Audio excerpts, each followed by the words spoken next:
का सोच क्या होवे कि दाऊ की हवेली में जाओ तो मुझे दावत में बोला कुछ खाल मिली करके।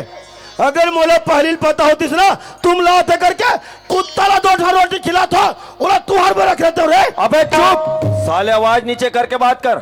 आपको मालूम है किससे बात कर रहे हो? और कुत्ता का बिस्किट देने वाले बात करते हो ना साले, हाथ में हथकड़ी पांव में बेड़ी डालूंगा, कुत्ते की तरह घसीटते हुए ले जाऊंगा। साला जो बिस्कुट कुत्ता नहीं खाता ना उसे तुझे खिलाऊंगा बे। अरे तो रचना काज जो दाउला हाथ के लगा सकते दाउला बे बोल बे। ओ दाऊ जी, अभी मेरा औकात का आपको पता नहीं है। अरे जली को आग कहते हैं और बूझी को राख कहते हैं। अरे जली को आग कहते हैं और बूझी को राख कहते हैं। हमसे मिलो दाऊ जी, हमें इंस्पेक्टर आकाश कहते हैं। अरे आकाश हो चाहे